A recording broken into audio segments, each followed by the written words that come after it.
प्रणाम मिथिला।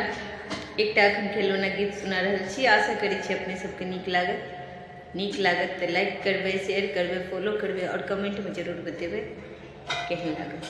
तो सुनो। कमाओ पिया नोट में तो फैशन करूंगी, कमाओ पिया नोट में तो फैशन करूंगी।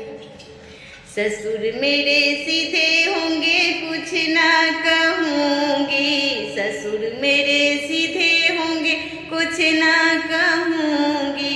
सासू की दाल मैं तो गलने ना दूंगी, सासू की दाल मैं तो गलने ना दूंगी। कमाओ पिया नोट में तो फैशन करूंगी, कमाओ पिया नोट में तो फैशन करूंगी।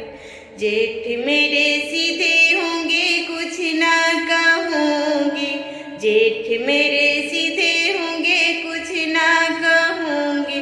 जेठानी की हुक्म में तो चलने ना दूंगी, जेठानी की हुक्म में तो चलने ना दूंगी। कमाओ पिया नोट में तो फैशन करूंगी, कमाओ पिया नोट में तो फैशन करूंगी। देवर मेरे सीधे होंगे कुछ ना कहूँगी, देवर मेरे सीधे होंगे कुछ ना कहूँगी। देवरानी की चलते मैं चलने ना दूंगी, देवरानी की चलते मैं चलने ना दूंगी। कमाओ पिया नोट में तो फैशन करूंगी, कमाओ पिया नोट में तो फैशन करूंगी, कमाओ पिया नोट में तो फैशन करूंगी। धन्यवाद।